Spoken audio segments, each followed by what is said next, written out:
So, ang bago po nating topic ngayon ay the Divine Priority Mandate. Nung binabasa ko po ito, sobrang thankful po ako sa Lord kasi meron tayong ganitong pag-aaral tungkol sa Kingdom of God. Kasi kung hindi, kulang yung pagiging Kristiyano natin o yung pagiging believer o follower natin sa Panginoon. Ayan, kung mapapansin niyo po sa baba po ng title na The Divine Priority Mandate, may nakalagay po doon na Applying the Kingdom. Binalikan ko po yung mismong pamagat nitong mga pinag-aaralan po natin. Nasa application na po pala tayo ng Kingdom of God. So ito na po yung panahon. I believe hindi po aksidente na ito na po yung tinatalakay po sa atin, yung pag-a-apply ng Kingdom of God, kung anong meron po dun sa Kingdom of God. So ayan po, habang pinagninilay-nilayan ko po kagabi, ito pong word na applying the kingdom, kasi sobrang the divine priority mandate. Kung mapapansin niyo po ng mga nakaraan, yung mga unang naging teachers, dinuro po sa atin yung priority. Sobrang ang laki ng impact kung nakinig ka. Ang laki ng impact sa akin personally po nung nakikinig po ako sa mga nauna pong nagturo po sa atin. Sobrang laki ng impact sa akin ng priority.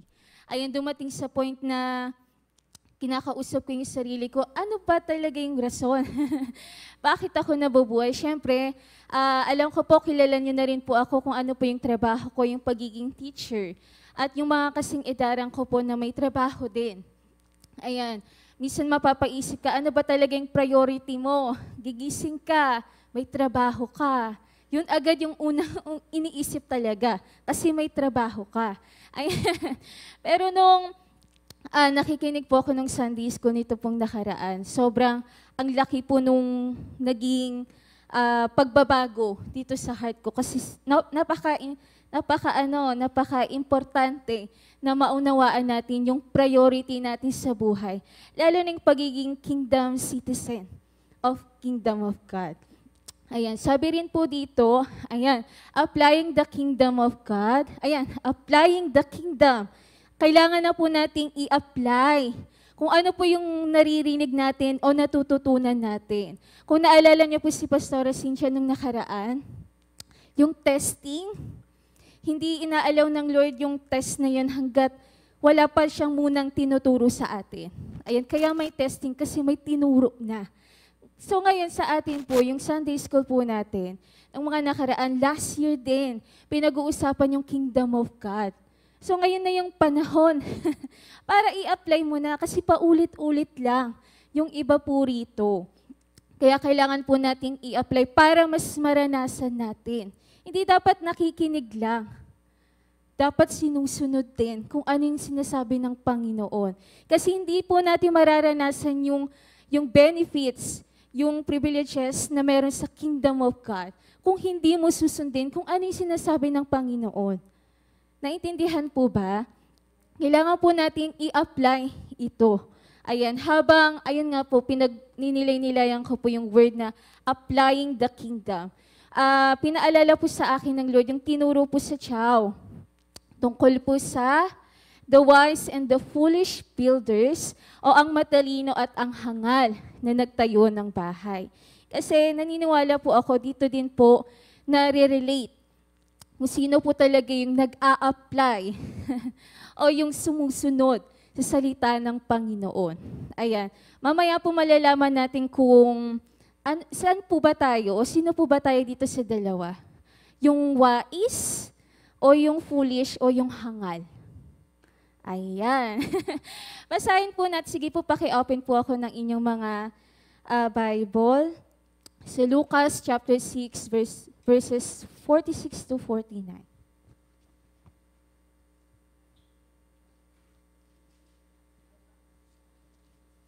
Sabi ko po sa Lord kagabi, First speech pa lang nito, ang divine priority, ang dami na. Parang feeling ko po, kung sino man po yung, ayun po, 46 to 49, Lucas 6, 46 to 49. Patungkol po ito sa story ng the wise and the foolish builders. Kung naalala niyo po yung nagtayo ng bahay. Sabi po dito, why do you call me Lord, Lord, and do not do what I say? As for everyone who comes to me and hears my words and put them into practice, I will show you what they are like. They are like a man building a house who dug down deep and laid the foundation on rock. When a flood came, the torrent struck that house, but could not shake it because it was well built. But the one who hears my words and does not put them into practice is like a man who built a house on the ground without a foundation. And the moment that the torrent, kapag sinabi po nating torrent, ito po yung alam niyo po yung tubig na marami, tapos biglang bumuhos ng gano'n, yung po yung torrent. Ayan po yung sa stream ng water, yung mabigat na pag-ano ng tubig. Ayan, sabi po dito, it collapsed and its destruction was complete. So sinasabi po dito kung sino po talaga yung totoong nag-a-apply o ino-obey yung salita ng Panginoon. Kung sino po yung nakikinig at sinusunod kung anong sinabi ng Panginoon. Sila daw po yung wise builders na nagtayo ng bahay sa bato. Na dumating yung bagyo, ayan, hindi po natumba yung bahay niya kasi matibay po yung pundasyon niya. Pero yung mga tao daw po na nakikinig lang, pero hindi po sinusunod kung ano po o hindi ina-apply, kung ano po yung sinasabi ng Panginoon. Yun daw po, mabilis pong masira yung kagaya po nung sa hangal na nagtayo ng bahay, mabilis pong nasira yung bahay niya. Kaya po tinuturuan po tayo ng Lord na sumunod sa kung ano po yung pinapasabi niya. Kasi makakatulong po ito sa atin. Hindi po tayo ipapahamak ng salita ng Diyos. Lagi pong mabuti po ang salita ng Panginoon. Kaya lang, kailangan nating sumunod. Kailangan nating sumunod. Kasi pag hindi ka sumunod, kagaya ng isang bata na sinabihan ng ina o ng tatay na huwag tatakbo dun sa kalsada, dapat sundin. Kapag hindi mo sinunod, mapapahamak yung batang yon. Kasi di nakinig eh. So kailangan talaga ay kapag nakarinig ng salita ng Panginoon, may tinuturo sa atin, dapat po nating sundin at i-apply. Sabi po dito, Jesus Christ came to earth to inaugurate a kingdom, not establish a religion. Ayan, kung mapapansin niyo po sa New Testament po, di ba, lagi pong binabanggit po doon yung kingdom. Sabi po sa Matthew 4:17, ito daw po yung kauna-unahang preach ni Jesus, yung patungkol po sa kingdom. Nabanggit po ito dyan sa verse na yan. Sabi po, repent for the kingdom of heaven is near. Nung nagsimula pong mag-preach ang Panginoon patungkol sa kingdom, ayan po, sunod-sunod na po yung kung saan po pumunta ang Panginoon, may mga taong nakikinig sa Kanya, laging sinasabi na, the kingdom of heaven is like, ganito, ganyan, ganyan. Pinipreach na po ng Panginoon yung patungkol sa kaharian. Sabi po dito sa Matthew 6:33, dito po tayo bababad sa lesson na to.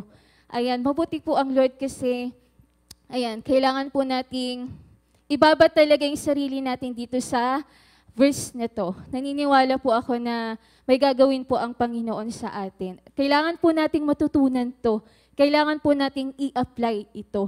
Ayan, sabi po dito sa Matthew 6:33, alam ko po paulit-ulit na ito sa atin, pero pababad po tayo dito sa verse nito.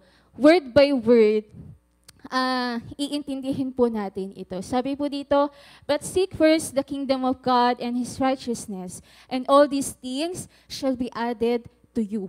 Unang-una, seek first the kingdom of God and His righteousness. Dito po tayo bababad. Sabi po dito, sige po, pwede po bang pakibasa? 1, 2, 3, go!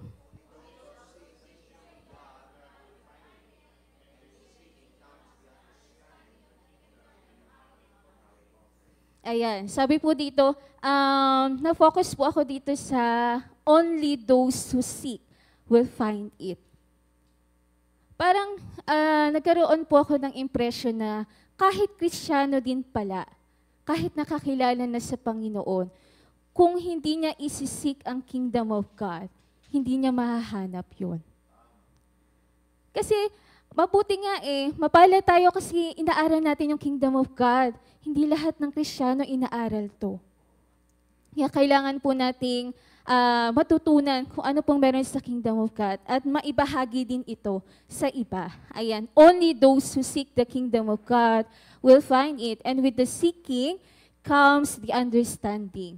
Ayan, siguro sa una, habang kinikilala mo po ang Panginoon, habang binabasa po natin yung word ng Lord, yung Bible. Ako nung una pa lang, pag binabasa ko, Lord, di ko po maintindihan. Sa una talaga parang ang hirap intindihin kasi hindi ka sanay Iba yung culture mo Iba yung naranasan mo dati. Dito ka nakababad sa kasalanan Pero nung nakilala mo ang Panginoon, binago ka ng Panginoon, lahat ng nakasanayan mo na hindi nakakalugod sa Kanya, inihihiwalay ka na ng Panginoon. Kaya minsan, may mga pagkakataon na parang ang hirap sundin kung ano yung sinasabi ng Panginoon kasi nga, puro patungkol sa katuwiran. Ayan, binabago kasi po tayo ng Panginoon. Balik po tayo dito. Ba't po tayo nauta doon? Sabi po dito, only those who seek the kingdom of God will find it, and with the seeking comes the understanding. The more na kinikilala po natin ng Panginoon, the more na binabasa po natin yung word ng Panginoon, the more na makikilala natin siya. Huwag ka pong mag-alala kung may mga pagkakataon na parang hindi mo maintindihan.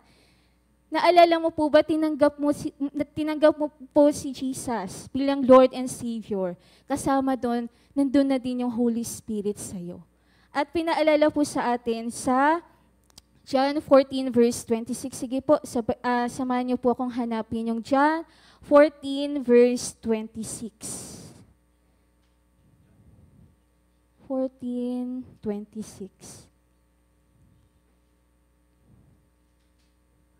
Ayan. Sabi po doon, with the seeking comes the understanding.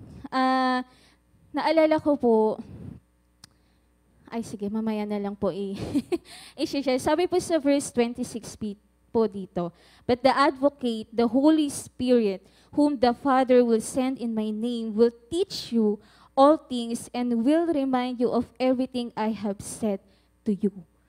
The more na kinikilala po natin ng Panginoon, ayan, ay may mga pagkakataon na hindi mo po maintindihan yung word ng Lord, ang Holy Spirit na nasa atin, tutulungan niya po tayong unawain kung ano po yung sinasabi ng hari. Kasi nga kung naalala niyo po, pinag-aralan natin ang governor po sa Kingdom of God ay ang Holy Spirit.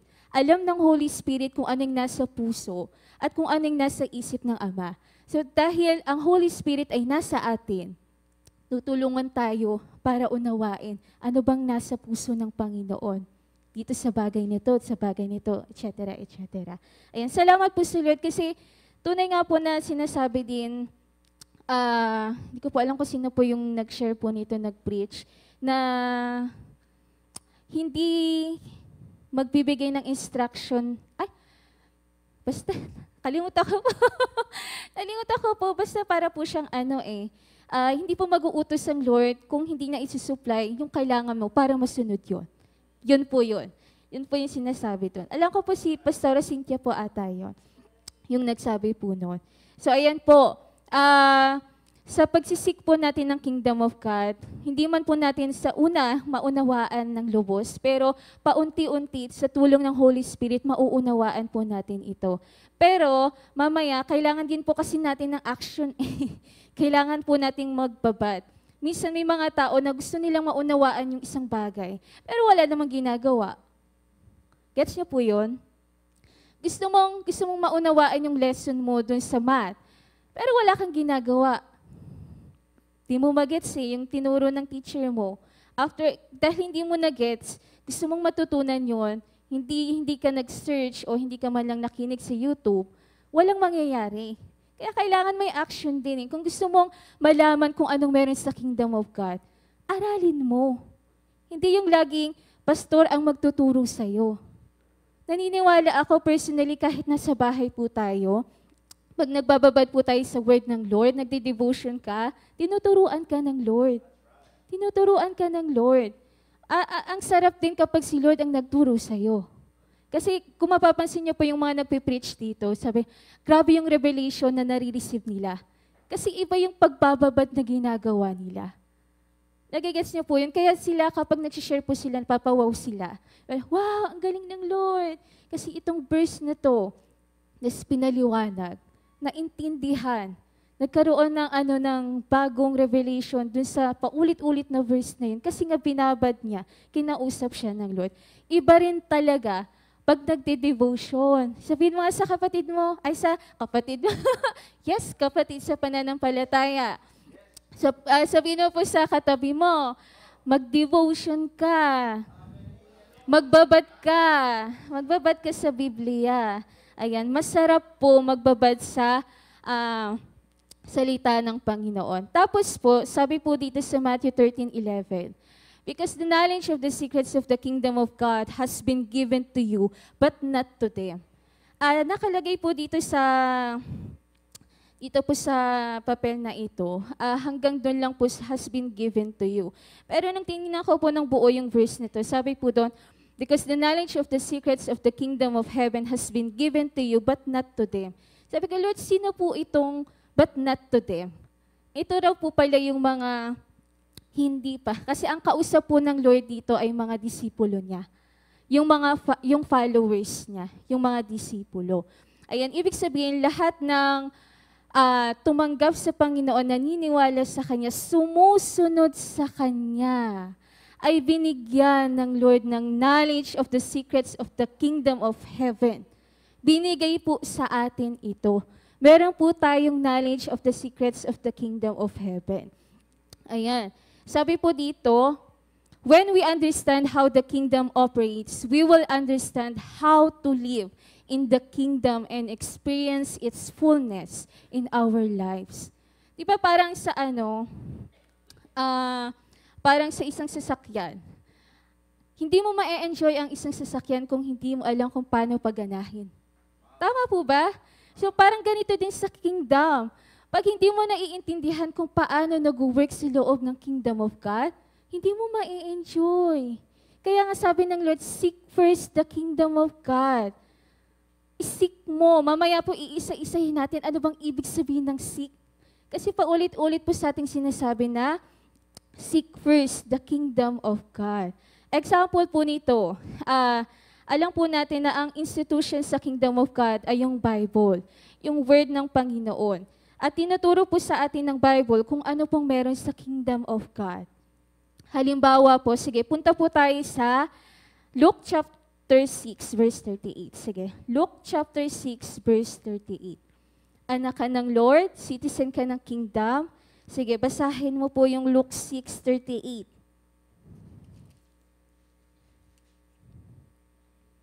Ayan, okay. Sabay-sabay po nating basahin. 1, 2, 3, go. Give, and it will be given to you, a good measure, pressed down, shaken together, running over, will be poured into your lap. For with the measure you use, it will be measured to you. Kung gusto mong mapagpala ka ng Panginoon, lagi sinasabi, magbigay ka, give. Ayan, hindi ko po maisa-isa ng lahat kasi marami po ito. Pero kapag nagbabasa po kayo sa devotions nyo, ay yung mga blessings doon na binabanggit, yun yung meron din sa Kingdom of God.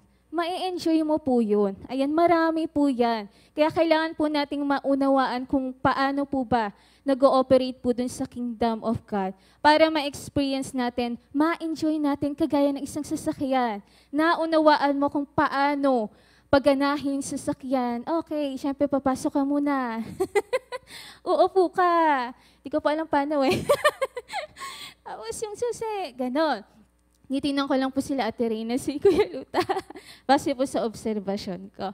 So ayun, dahil alam nila kung paano paganahin ng sasakyan, nai-enjoy, nagagamit. So ganun din sa Kingdom of God.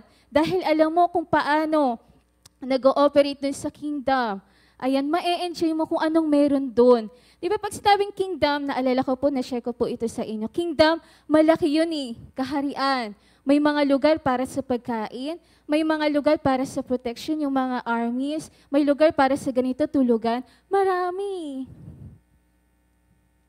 Kaya sinasabi po doon, lahat ng kailangan mo na sa kingdom of God na, poprotektahan ka ng hari. Hindi ka magkukulang.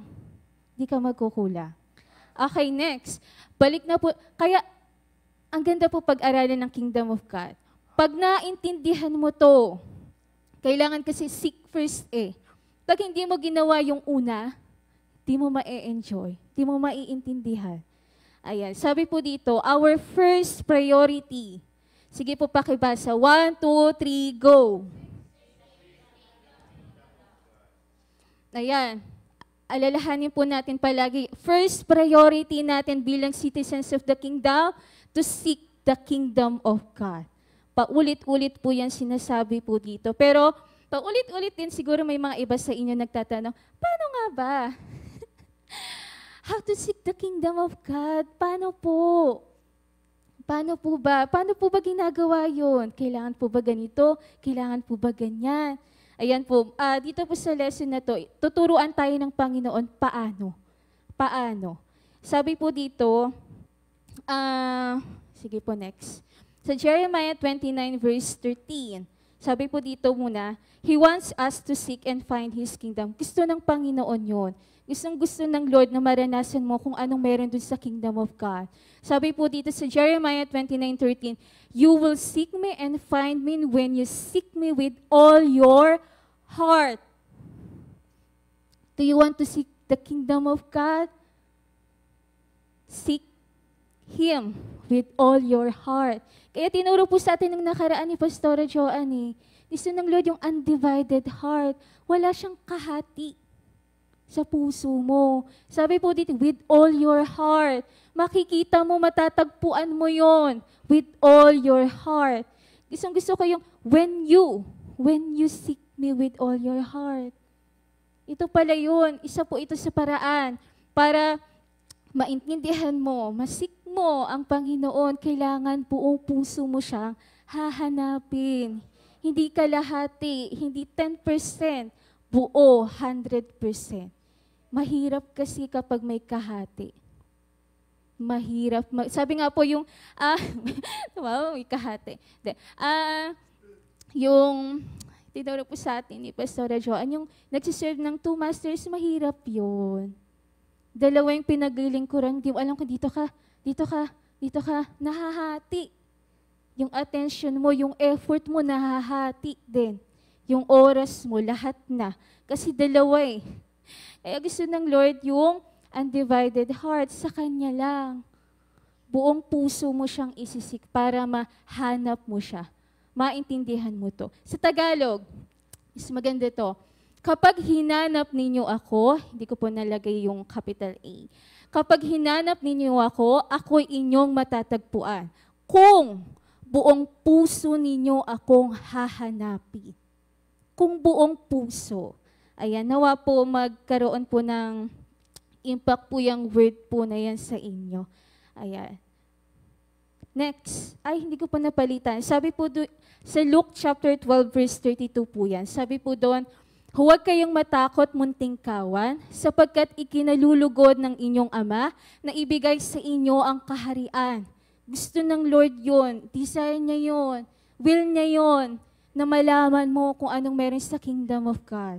Kaya kailangan gawin natin kung ano yung pinagagawa ng Panginoon. Next, ito na po, divine priority mandate. Sabi po dito, seek first His kingdom and His righteousness. Sa dalawang bagay na to, bababad po tayo sa lesson na ito. Seek first His kingdom and His righteousness. Dalawa po iyan. Ayan. Sabi po dito, divine priority mandate. Pag sinabi po nating mandato o a mandate is a command issued by a ruler. Utos po ito sa atin.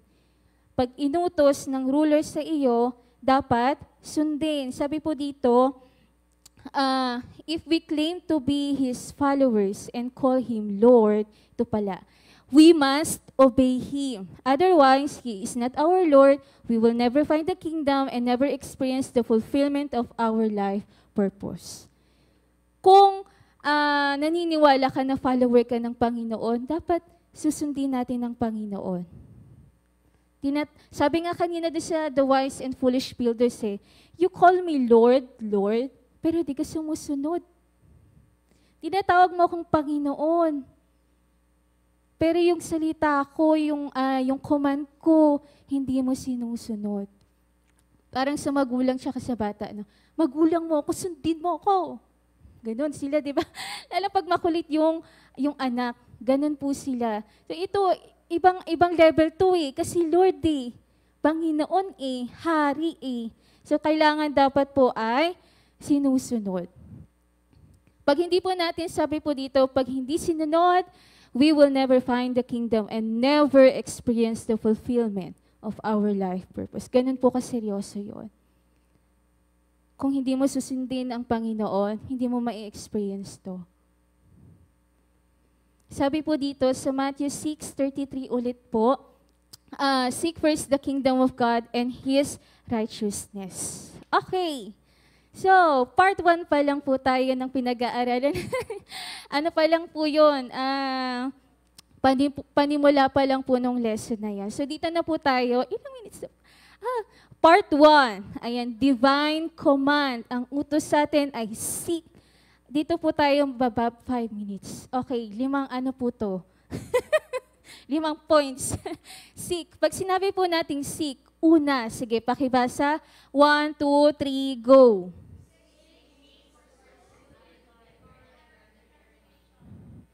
Ayan, sabi po dito, to seek means to pursue. Pag sinabi pong pursue, talagang hindi ka hinahabol mo, hindi ka titigil hanggat hindi mo nakukuha. Sabi nga po dito, with vigor, tama po ba yung pagkakabanggit? Vigor, ayan. Pag sinabi po natin vigor, ano po siya, may force. Tapos determination, ayun nga, hindi po talaga titigil hanggat hindi mo kukuha. Sabi nga po dito, ang isang taong determinado, hindi mo mapipigilan. Kasi gusto niya And pag gusto niya, talagang kahit anong harang mo dyan, hindi mo siya mapipigilan kasi gusto niya yun. Ayan, okay. So ayun pong ibig sabihin ng seek. Determinado ka. Sabi po dito, the idea is that of a diligent. Pag sinabi nating diligent, ito po ay pagiging masipag. Talagang gagawin mo ang lahat para lang makita yung isang bagay na yon. Hindi ka titigil hanggat hindi mo nakikita or hindi mo nagagawa. Ay, sabi po dito, ang halimbawa po nito ay sa Luke 15. Kung mapapansin nyo po doon, naalala nyo po yung 100 sheep, hinanap po yung isa na wala Pwede naman niyang pabayaan yung isa Pero ang galing po ng Lord kasi grabe po yung love niya. Hindi niya po hinayaan na maiwan yung isa. Hinanap niya. Ayan, tapos binuhat. Andiyan ka lang pala. Oh, ganyan. Tapos, ganon. Na-imagine ko po kasi yung yung pagkaka-illustrate po dito kung paano hinanap nung lalaking iyon, yung isang sheep na nawawala. Tapos, sige, puntahan po natin para mas dama po natin yung Luke 15. Ang ganda po kasi niya. Sabi dito, and when he finds it, nung nahanap na po niya yung sheep na yun na nag-iisa, he joyfully puts it on his shoulders and goes home. Tapos pagdating niya doon sa bahay nila, sabi nila, rejoice with me, I have found my lost sheep. Ayan, ang saya-saya niya. So ganun din po yung pagkapag-seeking. Talagang determinado ka, nahahanapin mo yung isang bagay. So ganun din po pala sa kingdom of God. Determinado ka na mahanap yun. Naintindihan po ba? Yung pinag-uusapan po natin, seek. Kasi lagi po nating naririnig, seek first the kingdom of God. May mga iba sa inyo tatanong, paano? How to seek? Ganyan. Ito po yung mga ilan sa mga halimbawa kung paano. Pangalawa, to seek means to study. Inaaral mo. Sabi po dito, seeking the kingdom means studying it with diligence. Kagaya ng isang mag-aaral, estudyante. Nag-aaral sila para matuto. So, ganun din po sa Kingdom of God, aralin. Mapalad po tayo kasi inaaral po natin ito. Ayan, kapag nasa bahay ka, pwede mo pa rin pong aralin yung Kingdom of God. Basahin niyo po yung Bible. Ayan, para tuloy-tuloy po yung pag-aaral. Sabi po dito, sa 2 Timothy chapter 2, verse 15. Sige po, pakibasa. 1, 2, 3, go.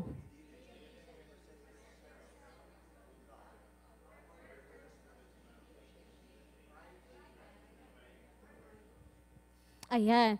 Focus po tayo dun sa be diligent. Pag sa Tagalog po kasi masipag yung pagiging masipag. Ayan, sa Greek word naman po, pag sinabi pong be diligent, ang tawag po dun ay spodazo. Spodazo. Which is also means study or labor. Talagang paghihirapan mo, aaralin mong mabuti. Ayan, hindi ka titigil hanggat hindi mo nauunawaan. Kung ang isang estudyante, hindi niya magets yung sa math, puro ako math, no? Kasi itanong ako. May part din po na hindi ko magets doon. Ayan, dati po, alam niyo po ba? Wow, bigla nagkwento. Ayan, kasi po nung elementary po ako, mahilig po ako sa math. Ayan, tapos nag-groupings kami. Siyempre, addition lang yun eh. So, madali lang. Okay, ganito gawin natin, ganyan. Tapos nagsulat pa ako, enjoy na enjoy ako. Tapos pagpaskill namin doon ng Manila paper, alam nyo ba, mali yung namin. Yung given namin, may kulang na number, so mali din yung sagot. So sabi ko, ayoko na ng math. Nagkamali lang dun sa given eh. Kasi yung classmate ko kasi, sabi ko, sulat mo yung given, tapos susolve natin. Tapos yung pala mali yung given. So mali din yung sagot. Simula nun, nawala na yung interest ko sa sa math. So, ayun, sige po, balik po tayo dito. So, sabi po dito, ayan, kapag sinabing seek, it means you study. Talagang aaralin mo. Ilang minutes na lang, ayan po. Last one. To seek means to explore. Ang ganda po nito. Sabi, we must explore the kingdom, its power, its laws, its government, its culture, its society, its commands, its economy, its taxation, everything. Kung yung mga taong pumupunta ng ibang bansa, syempre inaalam nyo anong lugar yon. Tapos ano yung culture na meron sila. Sa Kingdom of God, ganun din.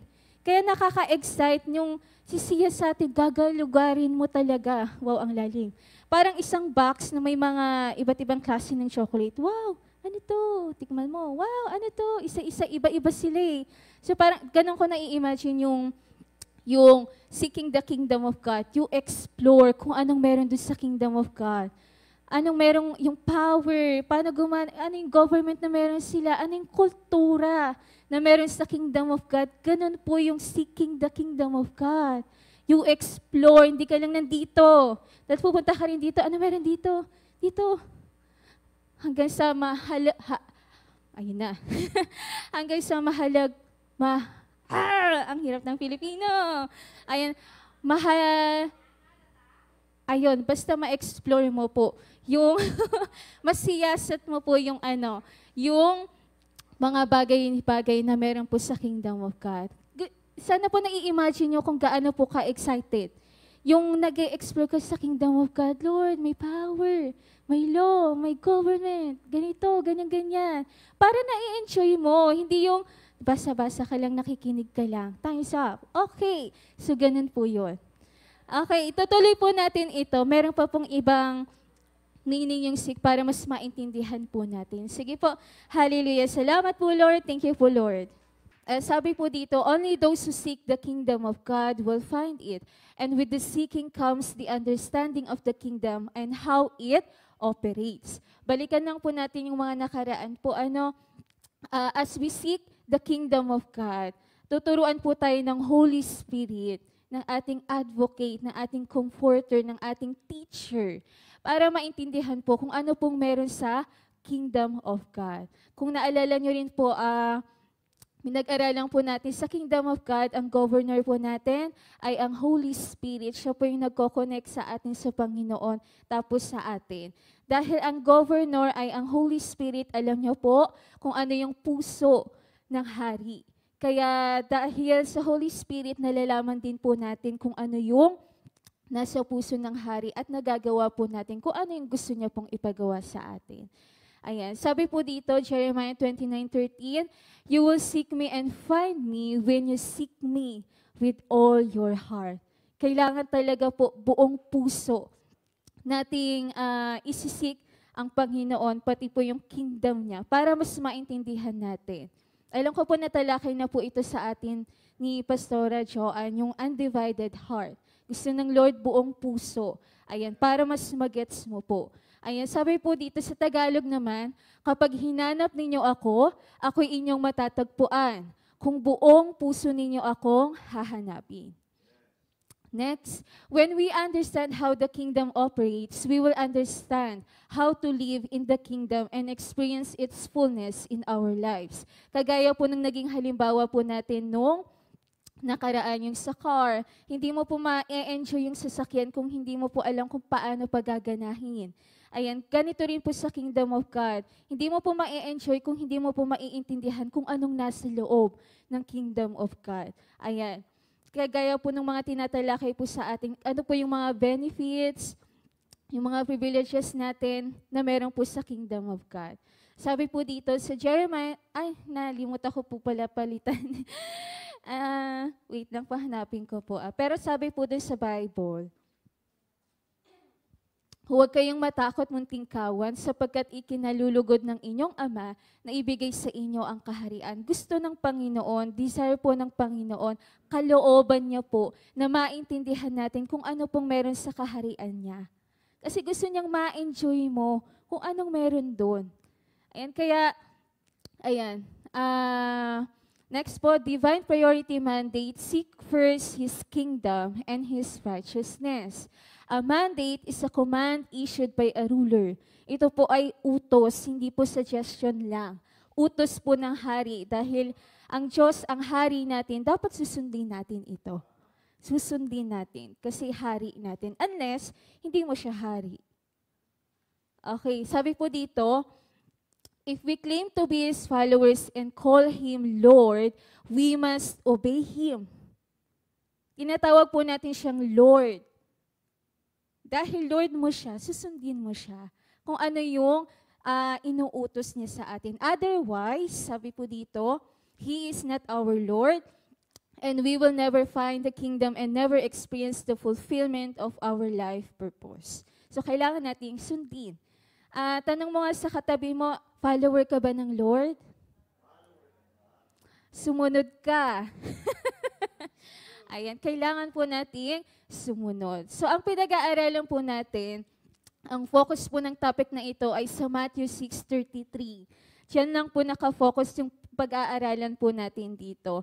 But seek first the kingdom of God and His righteousness, and all these things shall be added to you. Kung mapapansin niyo po yung Matthew 6:31-32, yung pataas po niyan, mababasa niyo po doon na bakit ka nag-worry kung ang mga ganito binibigyan ng Lord ng pagkain, hindi nawawala ng pagkain, paano ka pa kaya? Ayan, makikita niyo po yun, yung sa pagkain, yung sa damit, wag daw pong mag-aalala. Ayan, tapos pagdating po sa Matthew 6:33, kailangan mo pong gawin to. Seek first the kingdom of God and His righteousness, and all these things, yung lahat ng bagay na nabanggit, doon po sa 31-32 pataas po yun, yung huwag kang mag-worry sa mga bagay na yun. I-add ng Lord yun sa'yo. Pag sinik mo muna ang Panginoon, ayan, mai-experience mo daw po yun. Hindi ka mawawalan kasi si Lord po yung magpo-provide ng lahat ng pangangailangan mo. Pero kailangan po natin ito. Seek first the kingdom of God and His righteousness. Ayan, para makita niyo po kung gaano kahaba itong topic na ito, hinati ko po siya sa dalawang part. Sa dalawang part, may dalawa din siya. Ayan, so part 1 po, the divine command, yung seek. Ayan, pinag-aaralan po natin ng nakaraan. Anong ibig sabihin ng seek o seeking? Tapos, after po niyan, pag-aaralan po natin yung the divine priority, yung first. Pagdating naman po sa part 2, pag-aaralan naman po natin the kingdom of God, and then pang-apat po yung righteousness. So doon po talaga umiikot sa Matthew 6:33, seek first the kingdom of God and His righteousness. Maganda po, gusto ko pong babaran natin ng isang Sunday, buong service po. De, joke lang. Joke lang po. Ayan, sa buong Sunday school lang po na oras po ng Sunday school. Ayan, yung the divine position. Kasi madalas nalilimutan po natin ito, yung righteousness. Kailangan po natin ito. Pero doon po muna tayo sa seek. Di pa po tayo natatapos doon. Ayan. Patapos na rin po yan. So ang part 1 po natin, ang command po, divine command sa atin ay seek. Ayan. Kapag sinabi kasi nating seek, isa lang naiisip natin eh, hanapin mo. Pero marami po palang ibig sabihin ng seek o seeking. Una, sabi po dito, to seek means to pursue with vigor and determination. Talagang hindi ka hihinto hanggat hindi mo nakikita. Parang kunyari, kailangan mong makakomplete ng 10 pesos, kailangan mo ng piso. So maghahanap ka. Hindi ka titigil hanggat hindi mo nahahanap yung piso. Kasi kailangan mo ng 10 pesos. So ganun din po siya. So Luke 15, maaalala nyo po yung story po dyan ng 100 sheep. Ayan, iniwanan yung 99, hinanap yung isa. Talagang hinanap niya ng maigi para lang makumpleto yung 100 na yon. Ayan, ganun din po sa isang babae po siya na merong 10 silver coins, talagang hinanap niya rin po yung isa. Ayan. Sige, relate po natin sa mga yan. Alam ko may mga nakaka-experience po nito, lalo na po kapag nagkakaedad na po tayo. Ayan, maghahanap ka po ng hindi, po tayo dun sa crush na lang. Pag may crush ka, di ba? Pag nagustuhan mo yung isang tao, uy, nakita ko to, uy, crush ko to. Titingnan mo sa Facebook, hahanapin mo yung Facebook niya. Tapos titingnan mo sino mga friends niya, tapos ganyan-ganyan. Tapos, pag nakita mo ulit siya, dahil gusto mo siya, ayan yung focus mo na sa kanya. Titingnan mo kung paano siya ngumiti, paano siya maglakad, ayan. Tapos, pag tumingin sa'yo, ngumiti din sa'yo, di ba, pangiti ka din. Ayan, kung paano ka kapursigido na alamin kung anong buhay meron yung crush mo. Ganon din dito sa seeking. Talagang hindi ka titigil hanggat hindi mo nakikita at hindi mo nauunawaan. Pangalawa, to seek means to study.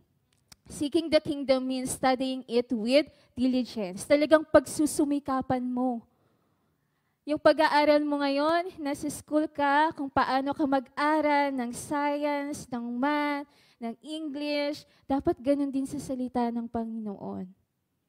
Dapat ganun din. Dapat nga mas mas matindi pa yung pag-aaral mo dun eh. Ayan. Next, sabi rin po dito, to seek means to explore. Gustong-gusto ko po itong definition na ito. Pagdating sa seeking of the kingdom of God. Sabi po, we must explore the kingdom, its power, its laws, its government, its culture. Ayan, pinag-aaralan po natin yan dito sa Sunday School eh.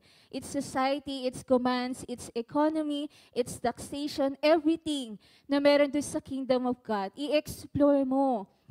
Pag mupunta ka sa ibang bansa, di ba, hindi lang para makita kung anong meron sa lugar na yon. Siyempre, titikman mo din yung mga pagkain. Oy, sikat to sa ganitong lugar na to, titikman mo. Ayan, ina-explore mo kung gaano kaganda yung lugar doon, yung mga tao, paano yung government na meron sila. So, ganun din sa kingdom of God. Ni-explore mo kung anong meron doon. Hindi lang tinitingnan, na-i-experience mo pa. Nararanasan mo pa. Ayan. Next, sabi po sa number 4, seeking is understanding. Sabi po dito, once we understand for ourselves, then the promises of the kingdom will begin manifesting in our lives. Totoo po ito. Parang sa devotion lang din po natin. Nung una dati talaga, nung high school pa lang ako o college, pag nagde-devotion po kasi ako, basta may maisulat lang, okay na po ako doon. Kasi chine-check po ng mga leader. Ayan, dati po may taga-check po kami ng devotion po sa dating church. Ayan. Pero habang lumalaki ba? Habang lumalalim ako sa pananampalataya sa Panginoon, mas naiintindihan ko po kung gaano ka-importante yung devotion. Hindi lang naisulat mo siya, hindi ko po alam kung na-experience niyo po yun. Kapag merong nag-strike sa universe, ayan, nararamdaman mo may something dun sa heart mo na, wow, tinitibok yun. Ganon. Tapos hindi lang siya, naramdaman mo lang dun sa verse na yun, naranasan mo pa. Kung ang verse na yun ay tumutukoy sa blessing, hindi lang siya nandito sa heart mo eh. Dahil tinanggap mo siya, dinamdam mo siya, nilasahan mo siya. I'm not talking po sa physical ha. Nilasahan mo siya. Ayan. Nai-experience mo po kung ano pong meron dun sa word ng Lord. Ang sarap po maranasan kapag yung salita ng Panginoon nangyayari sa buhay ninyo. Kaya po yung mga promises ng Lord, sa'yo yung mga pinangahawakan mo, hawakan mo. Huwag kang titigil. Sabi nga po dito, seek. Huwag kang titigil hanggat hindi mo nararanasan o hindi mo na-experience. Kasi sinabi yan ng Lord sa'yo eh. Promise ng Lord yan sa'yo. So, dapat mararanasan mo yun. Gagawin yun ng Lord sa'yo. Okay, next. Seeking His understanding, syempre nauunawaan mo rin po ito. Ayan. Sabi nga po ni Miles Monroe dito, mahirap ituro sa isang tao ang isang bagay na hindi mo naman naiintindihan personally. Tama po ba? Ang hirap ipaintindi sa iba kung ikaw mismo hindi mo naiintindihan kung ano yon. Parang sa ano din, hindi ko po alam kung na, I hope nagigets niyo po. Ang hirap po i-explain sa isang tao yung isang bagay kapag ikaw mismo hindi mo naiintindihan. Hindi niya rin maintindihan yung kasi hindi mo nga naiintindihan, i-explain mo pa sa kanya. Mahirap po yun. Ayan. Kaya po dito sa Seeking the Kingdom of God, ayan, inaaral po natin, hindi lang inaaral, nararamdaman po natin, nararanasan po natin kung ano pong meron sa Kingdom of God. Dahil naranasan mo kung gaano kabuti ang Panginoon, na-i-share mo sa ibang tao. Kasi naranasan mo personally. So, ganun din po yung sinasabi po dito. Next, number 5, to seek means to learn. Ayan na. This means demonstrating the ability to perform the action learned as well as teach it to someone else so they learn it also. Ayan ka guys, sa school, pag tinuro na sa'yo, i-demo mo. Papakita mo, para alam ng teacher kung natuto ka. Halimbawa din sa elements of the... Pwede po. Ayan po. Itatanong po ulit ano po yung lesson. Ayan. Sa school po, kunwari po ang topic ay elements of the story. So, merong simula, merong gitna, may wakas, tinuro na. Ngayon, yung mga batang ginagawa po namin sa kanila, observe muna ng isang story. Tapos, identifying mo ano po yung mga elements doon. And then, after nilang ma-identify, ma-observe kung anong meron doon sa story, sila na mismo yung gagawa ng story. Pero kailangan makikita yung elemento. Ayan. So, ganun din po dito. Na-demonstrate na ipapakita natin. Ayan, kung paano si Jesus, si Lord, dun sa New Testament, pinapakita sa atin kung anong meron sa Kingdom of God eh. Kayang mag-multiply. Kung kaya ng Lord yon, pinakita ng Lord yun sa atin, tinuturo ng Lord sa atin, kaya mo yun. Kasi si Lord nasa iyo eh. Nasa iyo ang Lord, so kaya yun. Ayan, dinedemo din natin sa iba kung gaano kabuti ang Panginoon. So, pwede rin sa pag-pray sa taong may sakit, ayan, nararanasan ng ibang tao kasi nakikita nila. Ayan, naranasan mo na ituro mo din sa kanila. Okay, next. Sige po, pakibasa po.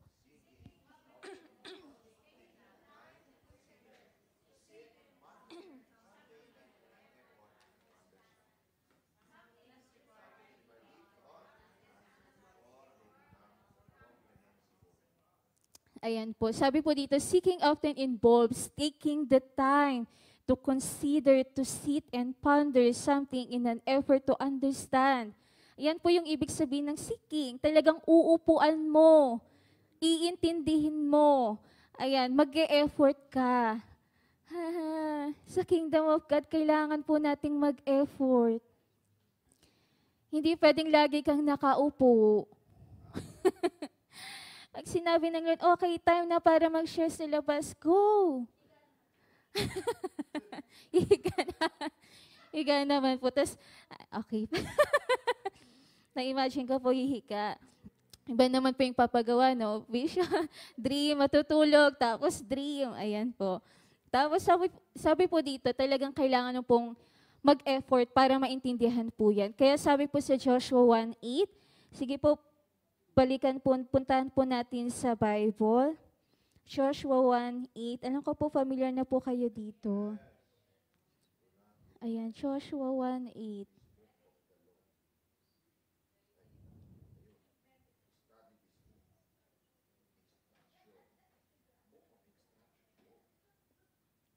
Ayan. Nasa GNT version po pala ako. Ayan, Joshua 1:8.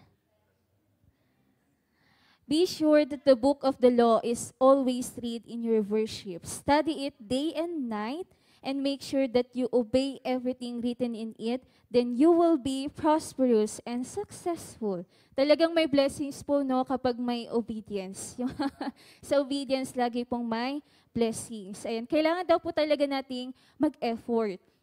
Kung kailangan upuan mo para maintindihan mo. Kung meron ka pong mga bagay na hindi naiintindihan sa salita ng Panginoon, maglaan ka ng oras. Kausapin mo ang Lord, di ko po maintindihan. Ano pong ibig sabihin nito? Ayan. And surely, ang Lord ay ipapaintindi sa iyo kung ano yung hindi mo naiintindihan. Ayan. Sabi po dito, some things require deep thought and analysis before they become comprehensible. Ayan, may mga bagay talaga na parang ang hirap intindihin, pero kailangan mo talagang pag-isipan ng mabuti. Ayan, tapos effort talaga. Sabi dito, we need to take the word of God and consider it, ponder it, chew on it, memorize it, and the more we do so, the more we will comprehend. So, ganun pala, hindi pwede yung basa lang, masulat. Natawa na lang po ako sa ginagawa ko dati. Hindi ko po alam kung na-experience din po yun nila Vivet tsaka ni Dada. Kapag devotion po namin, basta may isulat lang kasi i-check ng leader. Pero ngayon hindi na eh. Ninanamnam mo na kung anong meron dun sa word ng Lord. At ang sarap namnamin. Lalo na kapag naiintindihan mo. Ako po personally, pag Sunday school, minsan po late, pero pag nakikinig naman, nandiyan na nakaupo na ako, talagang ifo-focus ko yung sarili ko doon sa kung sino yung nagsasalita at kung ano yung tinuturo. Kasi ang ganda. Ayan, nung sinimulan pa lang ni Ate Cherry Ano pong topic ni Ate Cherry? Oo. Okay, next, ano pa yung topic ni Ate Grace? Priorities. Ano pa yung topic po ni Pastor Joanne? Exclusiveness of divine priority. Priority pa rin po. Okay. So, ayun. Nung pinapakinggan ko po sila, personally, ang daming, ganun ako. Kasi masakit. May mga natatamaan sa akin. Di ko po alam kung na-share ko po ito sa iba eh. Pero personally talagang, nagtatrabaho na lang ba talaga ako para, ganun, mga ganun. Ayan. Okay. Next. When we seek something, we have a desire to know. Ang hirap naman po nung naghahanap ka ng isang bagay pero di ka naman interesado doon. Pag sinabing desire, gusto mo. Ang tanong, gusto mo bang isik ang kingdom of God? Yun yung tanong. Kasi kapag sinisik mo ang kingdom of God, kailangan gusto mo. Hindi napipilitan ka lang. Ay, kasi Sundays ko, sabi ni Pastor Makinig, okay. Ganun lang ba yun? Dapat dinidesire natin, ginugusto mo. Hindi po ito sa pilitan. Kung gusto mo pang balikan yung mga nakaraang topic, balikan mo. Ako po, binabalikan ko po sa YouTube ako nanonood. Para may mas speed po. Ayan. Ayun, balik po tayo. So, dapat po, sabi dito, kailangan gustuhin mo. Mahirap pong maghanap ng isang bagay na di mo naman gusto. May mga, hindi ko alam na experience nyo po ito, mahirap. Hindi po pwedeng bili ka ng bilyon ng bagay, pero di mo naman gusto. May tao po bang ganon? Bumili ka lang pero di mo gusto.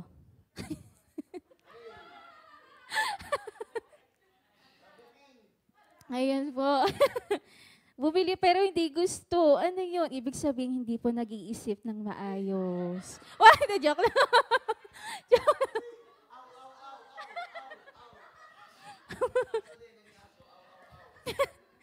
Hindi po. Nagtataka lang po kasi ako pag ganun yung tao eh, no? Pag bibili yung tas di mo gusto. Ayan, pero ayun po, kaya dapat isik natin, aralin mong mabuti yung bibilin mo. para hindi ka, para hindi masasayang. Okay, next. So, kailangan po, when we seek the kingdom of God, kailangan ginusto mo, gugustuhin mo. Kaya sabi dito, if we desire to know the kingdom and its ways, the King will make sure our desire is satisfied. Pag nakita ng Lord na ginusto mong aralin yung kingdom of God, ayan, yung kingdom niya. Ayan, sabi po dito sa Matthew 5:6, blessed are those who hunger and thirst for righteousness, for they will be filled.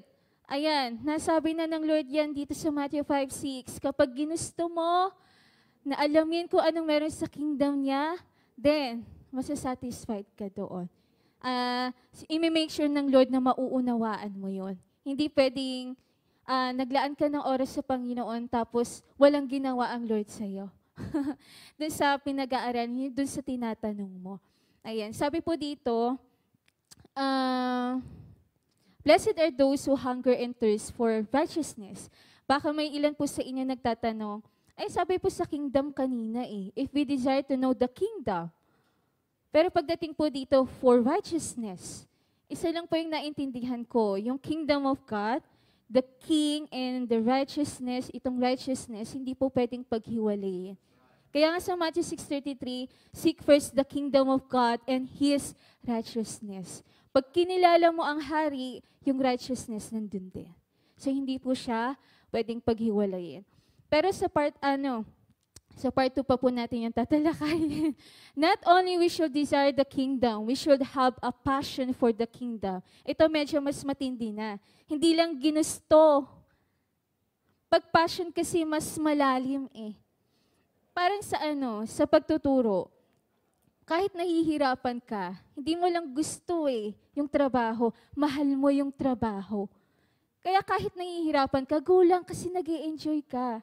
Naalala ko po, share ko lang po.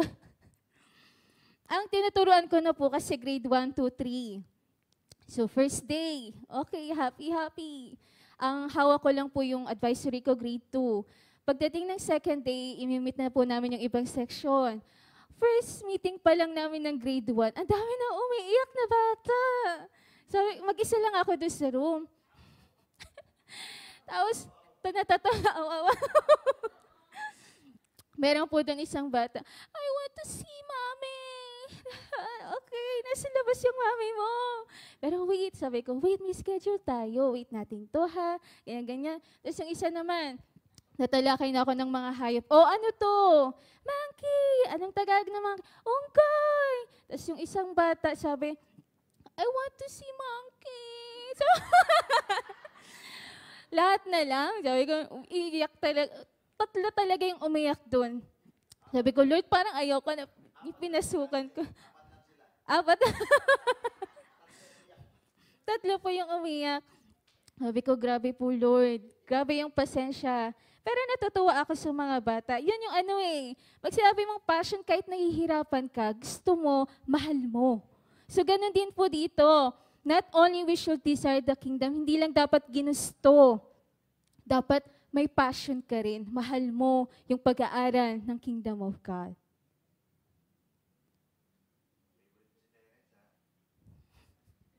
Ibang usapan na po yung kay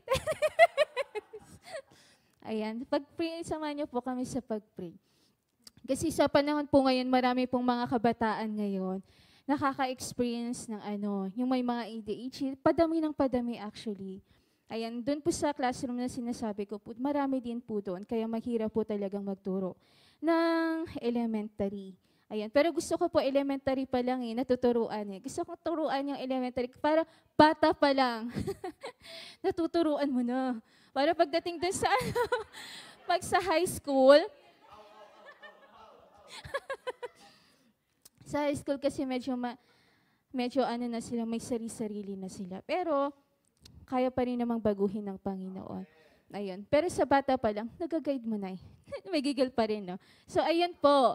We should have a passion for the kingdom. Hindi lang ginusto sa ministry din. Dito ko naunawaan kung bakit maraming nagsasabi o nagsishare na nawawalan na ako ng gana sa ministry or nawawala na yung fire na dati meron ako dito sa ministry, ngayon nawawalan. Ibang-iba na. Marami po akong naririnig na ganyan. Sabi po dito, if you are not passionate about the kingdom of God, then you are focused on the wrong thing. May mali sa priority mo. Ministry ng Lord yan eh.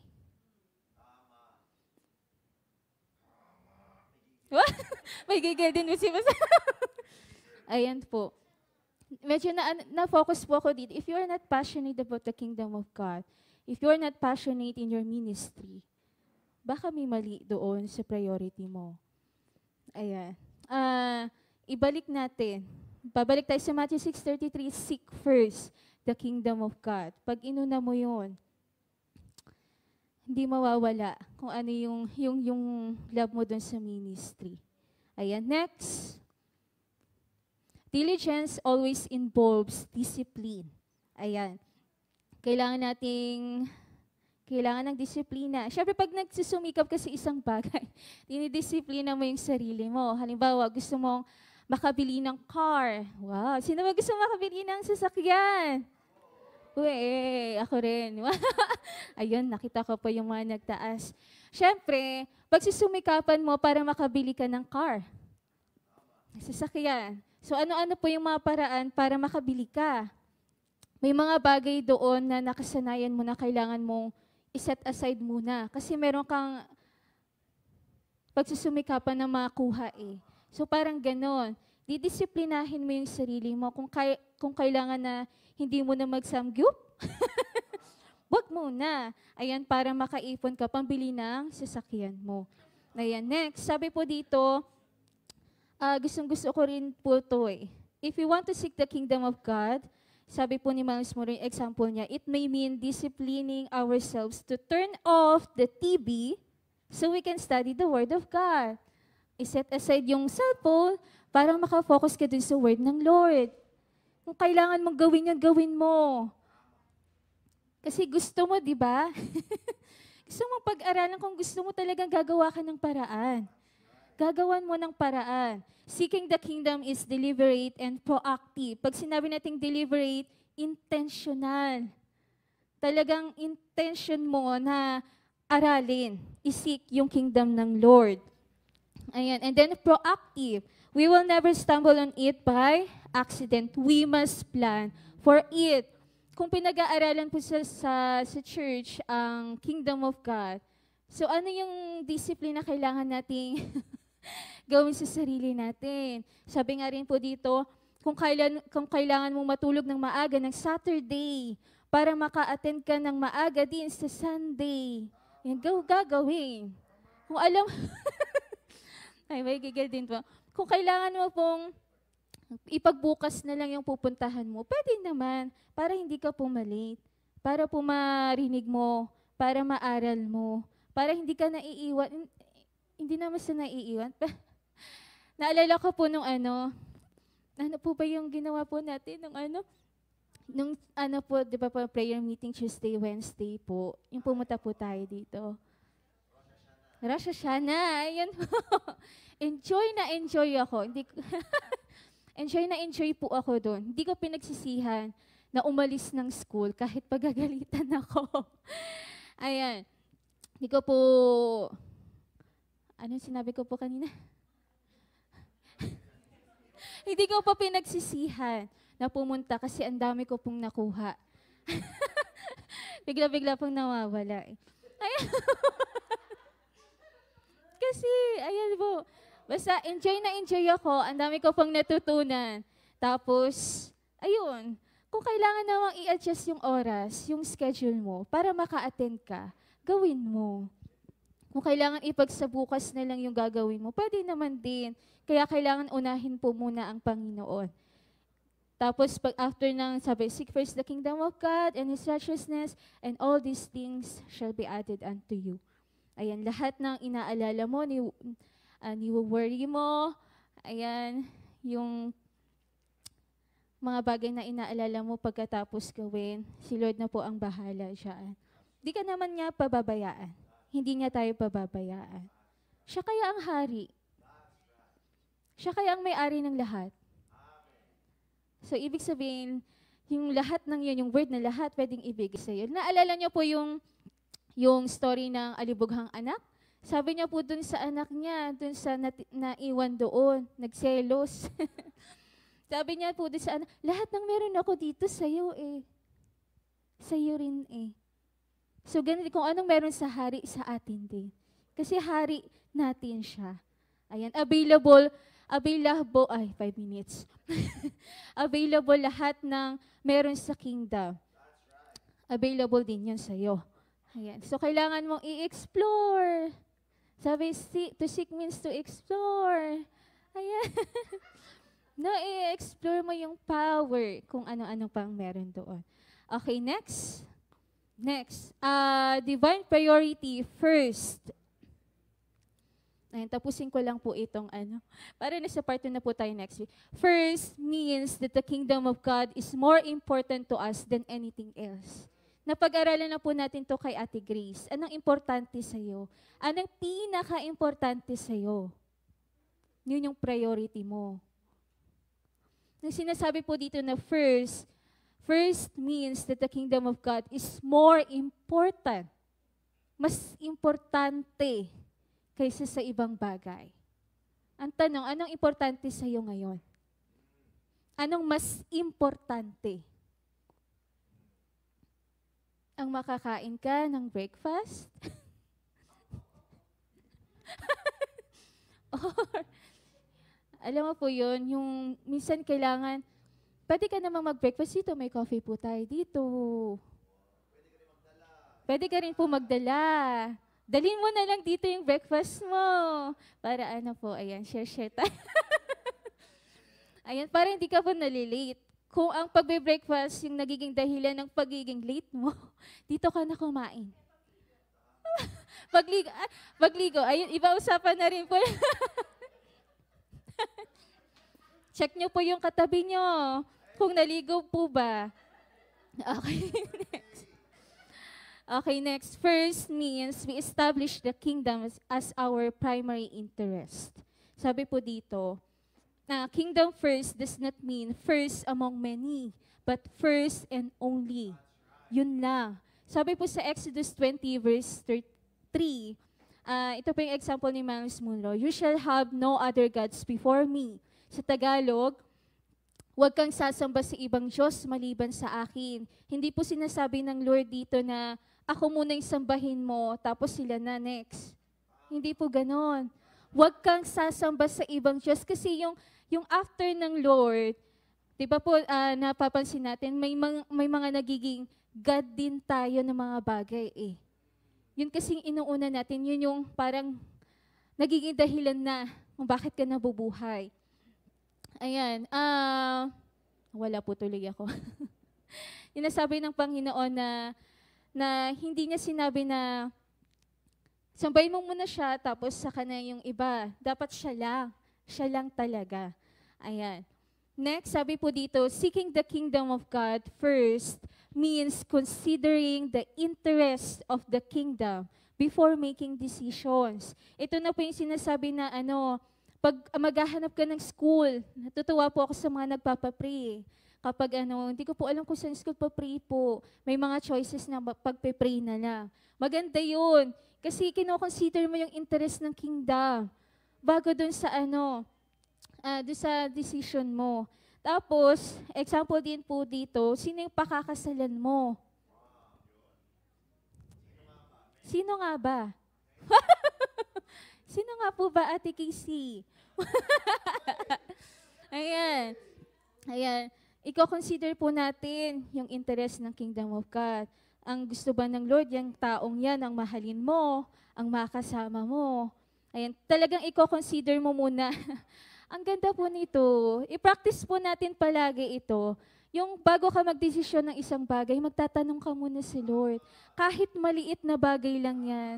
Okay, Lord, magsi-CR po mo muna ako? Siyempre, matik na yon. And actually, ganyan po kasi iniisip ko kanina. Ayan. Next, sa iba pang issue sa trabaho, maganda rin po yung mga nagpapapray din po.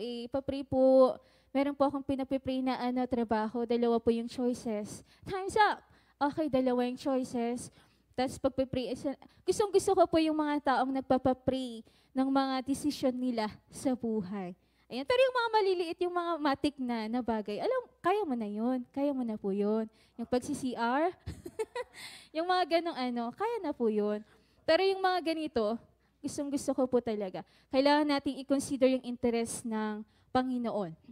Sabi dito, developing the habit of considering the kingdom first will help you avoid a lot of mistakes and bad decisions. Kasi yung mga binibigay sa atin ng Lord na sagot dun sa mga tanong natin, hindi naman tayo ipapahamak ng Lord eh. Wala namang mangyayaring masama kapag nag-pray ka. Wala namang mangyayaring masama kapag inuna mo siya. Hari, ulitin ko, hari yan eh.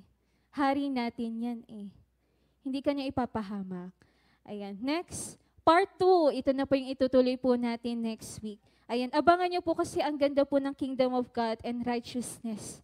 Righteousness, ang ganda po nito. Thank you po, Lord. Okay, ayan. Last week, we discussed about the divine priority, the part 1, which is the... Ayan. But before we go to the part 1, ayan. Okay, let me read this first. Only those who seek the kingdom of God will find it. And with the seeking comes the understanding of the kingdom and how it operates. Ayan. Next, in Jeremiah 29:13, you will seek me and find me when you seek me with all your heart. So ayan po, malinaw naman na po sa atin kung ano pong ibig sabihin ng seeking po Pero lagi po nating tatandaan, in seeking, kailangan po whole heart yung ibibigay po natin sa Lord para mas maintindihan natin yung pinag-aaralan natin tungkol sa Kanya, sa Kanyang salita at sa Kanyang, ito po sa Bible. Next, when we understand how the kingdom operates, we will understand how to live in the kingdom and experience its fullness in our lives.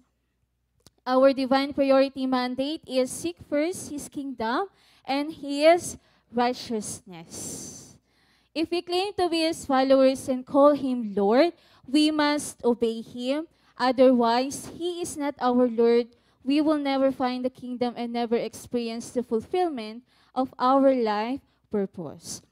So, importante po talaga sa atin na kailangan sumunod tayo para ma-experience po natin ng buo ito pong kung anong meron po sa kingdom of God. Ayan po, ito po yung tinatalakay natin sa Bible verse, Matthew 6:33, but seek first the kingdom of God and His righteousness, and all these things shall be added unto you. Ayan. Ano po yung una nating tinapik? Sino pong nakakaalala? Wala na. Okay, yung first part po ay seek. Ayan. Tapos yung pangalawa po ay yung first. And then the third one is kingdom of God. And the last one is His righteousness. Ayan. Iko-continue po natin today. So our divine command is seek. The divine priority is first. And then the part 2 of this lesson is the divine object, the kingdom of God, and the divine position, righteousness. So we're done na po sa seek and first. Let's go to the part 2 na po. Ayan. Ayan. In part 1, balikan lang po natin sa seeking. When we say seek, it means to pursue with vigor and determination. To seek means to study, to explore, understanding. It means to learn or to become preoccupied with the kingdom. So everything we do, we ask first the Lord about our decisions. Ayan po. Okay, next. We need to take the Word of God and consider it ponder it, chew on it, memorize it, and the more we do so, the more we will comprehend. So, importante po talaga yung pagbabasa ng Biblia. Ayan. Okay, next. When we seek something, we have a desire to know. Pag sinabi nating desire, gusto mo, you want it, you wish for it. That is the meaning of desire. But, sabi po dito, if we desire to know the kingdom and its ways, the King will make sure our desire is satisfied. Ayan, make sure naman po yan ng Lord sa Matthew 5 verse 6. Blessed are those who hunger and thirst for righteousness, for they will be filled. Lord, I pray na those who are hunger and thirst for your presence today, they will be filled po. Ayan, sabi po dito, not only we should desire the kingdom, we should have a passion for the kingdom. It means you have a heart for that seeking of the kingdom of God. Kasi yung desire, naniniwala ako yung desire parang pwedeng pansamantala lang yan eh. Pwedeng mawala yung gusto mo. Pero yung passion hindi nawawala. Hindi nawawala yung passion. And sabi dito, if you are not passionate about the kingdom of God, then you are focused on the wrong thing. Gaya po nung in-example po natin last week about the ministry, kung may mga pagkakataon na parang nawawala na yung heart mo dun sa ministry, sa paglilingkod, dun sa ministry kung nasaan ka, sabi po dito, maybe you are focused on the wrong thing. Kasi minsan nakafocus tayo sa tao, sa kasama natin. That's why parang nalilesen yung heart natin para mag-serve pa dun sa ministry kung nasaan tayo. Ayan. Kaya dapat yung focus natin, lagi nating i-align sa Panginoon. Kasi pag nawala yung focus natin sa Panginoon, sabi po rito, you are focused on the wrong thing. Ayan. Kaya kailangan natin tagal. Kaya kailangan nating i-search yung heart natin. Saan ka nakafocus? Okay, next. Divine priority is first. First means that the kingdom of God is more important to us than anything else. Kingdom first does not mean first among many, but first and only. Exodus 20 verse 3, you shall have no other gods before me. Ayan, sinasabi po dito na si Lord lang po talaga. Seeking the kingdom of God first means considering the interests of the kingdom before making decisions. Ito po yung tinatalakay natin na, yung mga example po natin na bago tayo magdesisyon, nag-aas muna tayo sa Lord. Ayan, kahit maliit lang yan. Ayan, kailangan nating mag-ask sa Lord. Kino-consider natin palagi yung interest ng kingdom. Lalo na sa mga nagpapapray tungkol sa kung anong course yung kukunin nila. Kasi naniniwala ko yung mga kabataan na nag-a-ask sa Lord patungkol sa course nila. Naniniwala ko kapag inuna mo ang Lord, nagtanong ka sa Lord, yung course na mapupuntahan mo, magagamit mo yun sa kingdom niya. Naniniwala po ako doon. Next, developing the habit of considering the kingdom first will help you avoid a lot of mistakes and bad decisions. That's why we ask first the Lord. We pray first before we make a decision. Next, for part 2, divine object. So, natalakay na po natin seek first. When we say divine object, this is our goal. Ito yung target mo. So what are we going to seek first? Ito po yun, the kingdom of God. When we say the kingdom of God, it means it is God's government. It is His rulership and dominion over heaven and earth. Sinasabi po dito ni Dr. Miles, kung gusto po nating mas malaman pa kung ano meron po sa kingdom of God, balikan daw po natin yung mga lesson nung nakaraan kasi natalakay po yun, naalala ko po yung keys of the kingdom. Naalala niyo po ba yun? Ayan, merong mga susi na binigay sa atin ng Panginoon para ma-experience natin kung anong meron po doon sa kingdom niya. Ayan. When we say kingdom of God, it is God's government. Si Lord ang namamahala si Lord ang nagro-rule. Ayan, sa Kanya po ang lahat ng bagay. Sabi dito, when we seek first the kingdom of God, we are seeking His influence to be extended over the entire world. Ayan, sabi dito, when we seek first the kingdom of God, we are seeking His influence. Inalakay po ito sa atin nila Ate Cherry at nila Ate Grace yung patungkol sa influence, yung territory, etc. So sabi dito, kapag inaaral mo daw yung kingdom of God, inaalam mo din daw po yung kingdom of God na mag-move sa buhay mo. Ayan, hindi lang sa buhay mo, kundi sa kung anong meron sa paligid mo. Kaya nga, di ba, pag nagpe-pray ka, Lord, tungkol sa trabaho mo, tungkol sa'yo, ayan, at kung ano-ano pa. So, yan po yung ibig sabihin yan. Sinasabi ni Dr. Miles na when we seek first the kingdom of God, we are seeking His influence to be extended over the entire world. Ayan, even sa atin personally po. In the kingdom of God, we are under the administration of heaven. So kung dito sa Pilipinas, under po tayo ng administrasyon ni, yun po ang ating presidente, si Bongbong Marcos po. So ayan, so kung ano po yung ibinababang mga rules sa atin, sinusunod natin. Kasi siya po yung presidente natin. So in the kingdom of God, we are under the administration of heaven. So ibig sabihin, tayo yung citizens, kung ano ang binaba sa atin ng mga rules, susundin natin. Kasi kung hindi, tatanungin kita, are you a citizen of God? Of the kingdom of God? Ayun. Kasi sabi nga doon nung una sa mga first slides natin na kung we acknowledge the Lord as our Lord and Savior, dapat we must obey Him. Hirap po mag-English. Ayan, okay. Next. As kingdom citizens and children of the King through Christ, we become ambassadors on earth of His heavenly kingdom. So bago ka maka-impluensya sa ibang tao, ikaw muna yung unang mai-impluensyahan ng kingdom of God. Maraming mababago sa'yo, kaya simula nung tinanggap mo ang Panginoon, ang daming nagbago sa'yo. Naranasan mo yung impluensya na meron ang kingdom of God. Nagkaroon ng impact sa'yo. Ayan, kaya marami kang mga bagay na binitawan na kasi alam mong makakasakit yun sa sa'yo. Ayan, or hindi nakakalugod yun sa Panginoon. Ayan, sabi po dito, we become ambassadors. It means you are the representative on earth. So kung ang kingdom of God, kung ang king ay nasa iyo, the kingdom of God ay nasa sayo rin.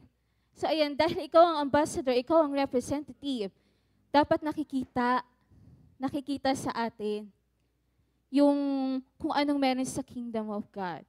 Ayan. Next, sabi po rito, we can tell which kingdom we are in by the way we live. Nagkulang po yan. By the way we live. Ayan. Naalala ko po dito si Pastor Elias regarding po sa saan ka bang kingdom? Are you in the kingdom of darkness or are you in the kingdom of light? Kasi sabi dito, we can tell which kingdom you are in by the way you live. Kamusta yung pamumuhay natin? How do you live? Sabi po sa Matthew 7:16-18, you will know them by what they do. Sige po, pakibasa po. 1, 2, 3, go.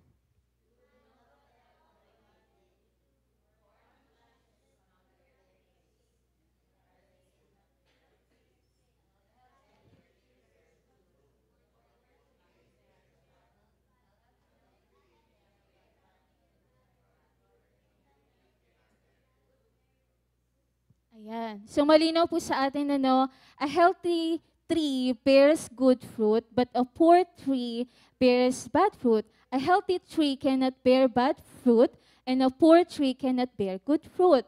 So kung maayos yung buhay natin, magiging maayos din yung bunga na meron tayo. So ayun, kaya kailangan, hindi ko po alam kung ginagawa niyo po ito sa bahay ninyo. Nagre-reflect ka kung anong nangyari sa buong araw mo, anong mga nagawa mo, anong mga nasabi mo. And then kapag naalala mo na kung ano yung mga ginawa mo, minsan mapapaisip ka, Lord. Minsan mapapaisip ka na, hala, nagawa ko to. Hala, nasaktan ko si ganito. Ayan. Minsan kasi may mga nagagawa tayo na hindi natin akalain na nakakasakit na pala tayo.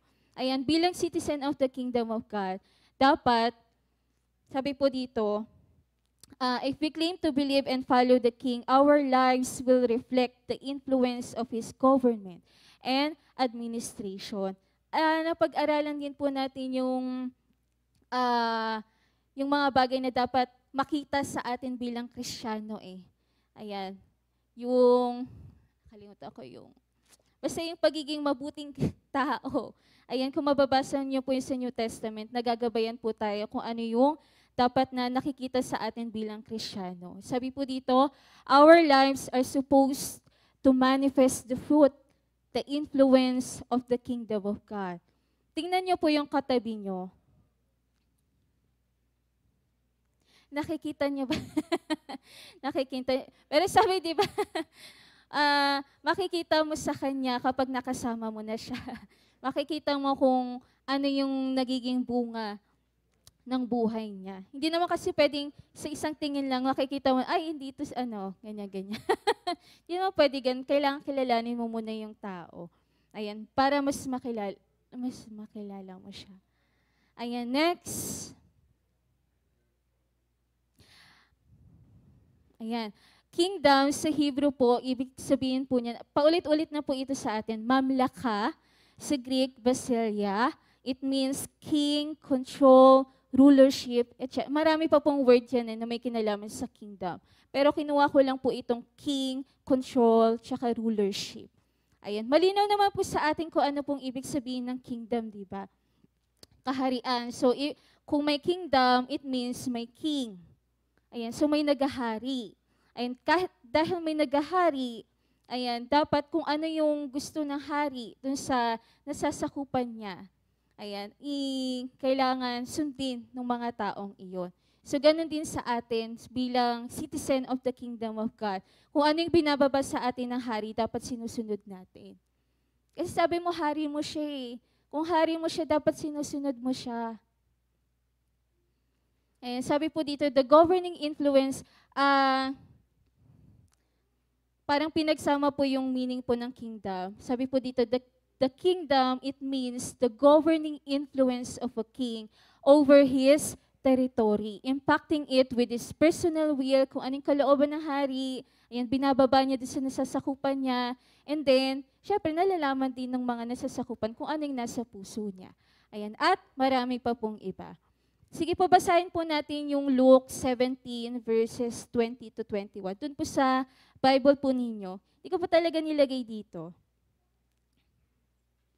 And kasi baka may mga ilan po sa inyo parang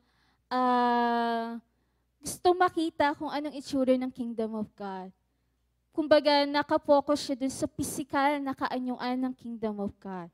Pero kung babasahin niyo po dito sa Luke 17, 20 to 21,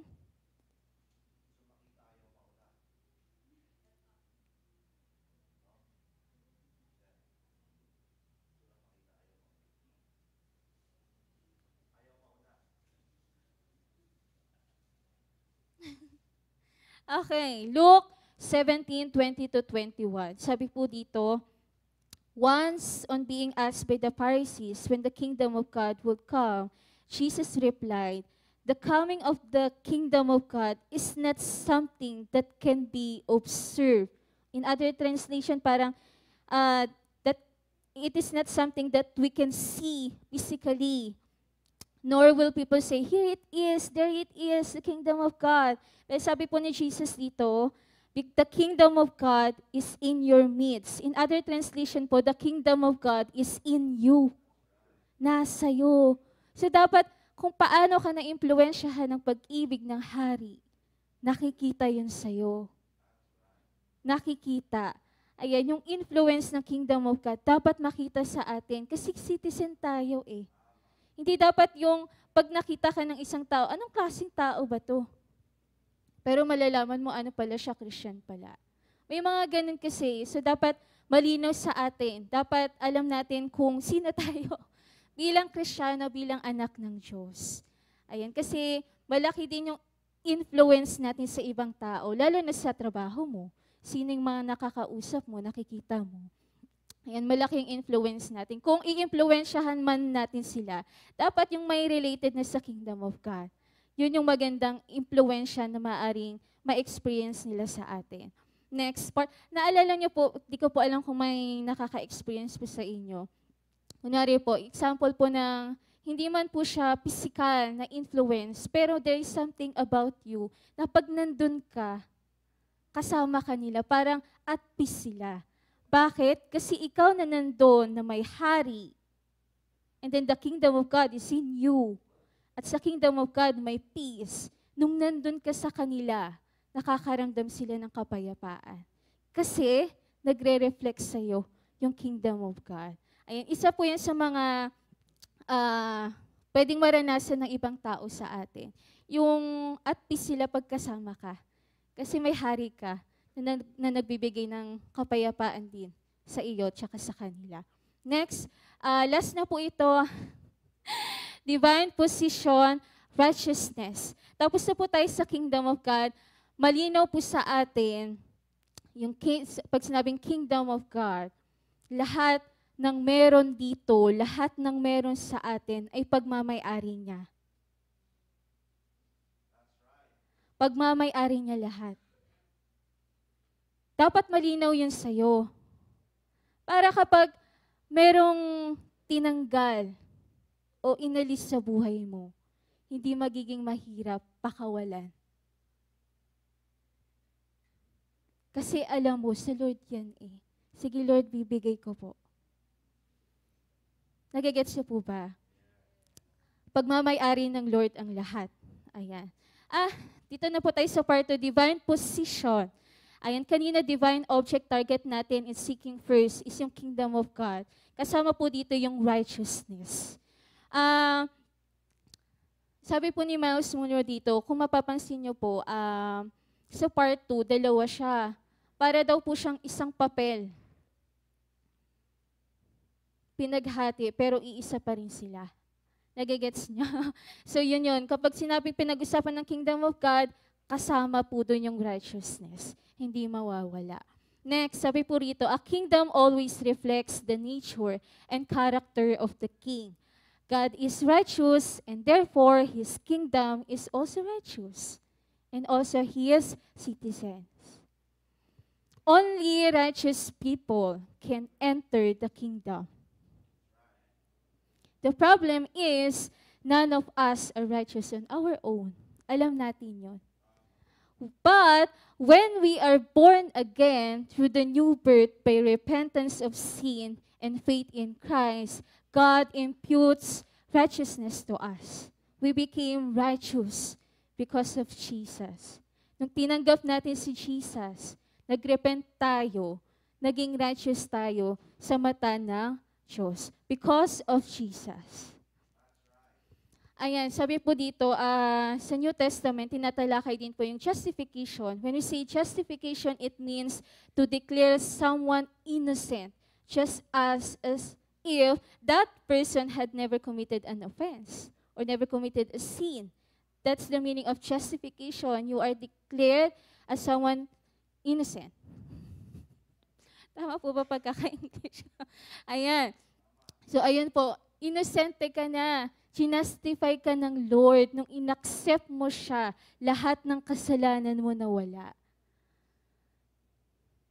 Ang ganda ng pagkaka-illustrate dito ni Miles Munro eh.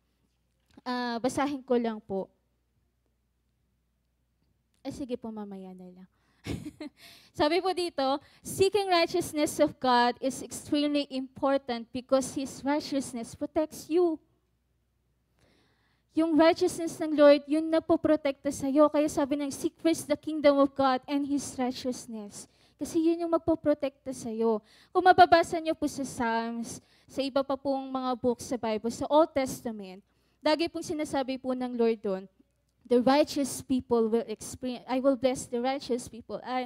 Lahat ng regarding sa righteous people, magaganda yung natatanggap nila. Ayan, kaya po, sabi po dito, kailangan kasama, 15 minutes, kasama po sa kingdom of God, yung righteousness. It keeps us under the kingdom covering. Kasi sa kingdom of God, dahil ang hari ay righteous, malamang dapat yung nasasakupan niya ay righteous din. Walang puwang, walang space na pwedeng magkaroon dun sa kingdom of God, yung kasalanan. Kaya bago ka maka-enter sa kingdom of God, nililinis tayo ng Panginoon para maging karapat-dapat tayo doon sa kingdom of God. Grabe yung nung binabasa ko po to, grabe po yung importance ng ginawa ni Jesus dun sa cross, yung blood niya. Ayan, sabi dito, who are the righteous? Can you say, who are the righteous? Those who are within the law. The righteous people are those who are within the law. What is the law?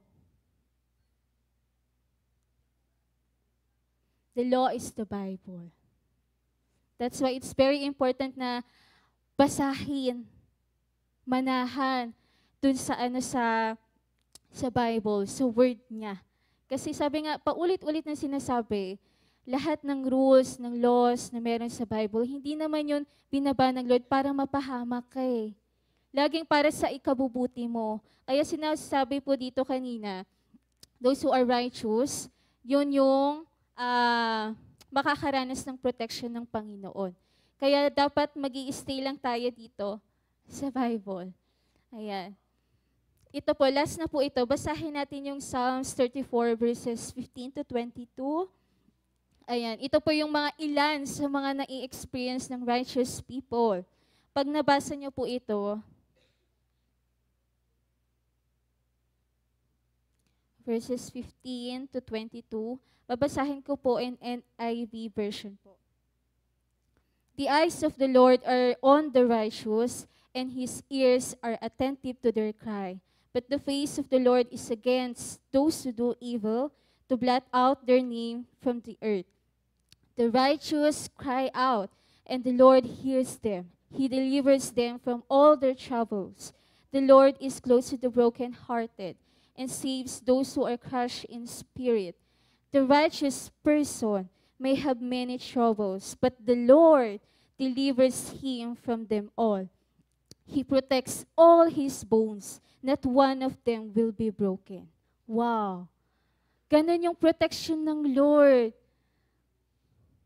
Kapag nanatili tayo dun sa righteousness, evil will slay the wicked, the foes of the righteous will be condemned.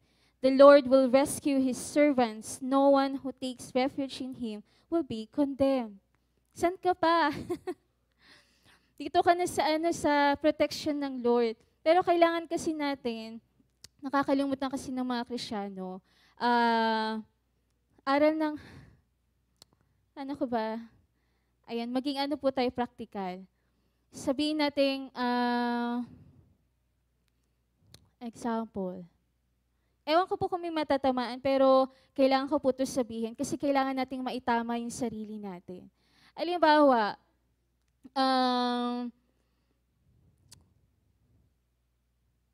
pagdating sa church, pray ka ng pray. Nakikita nila kung gaano ka-faithful sa Lord. Pero pagdating sa labas, yung bibig mo, panay ang mura.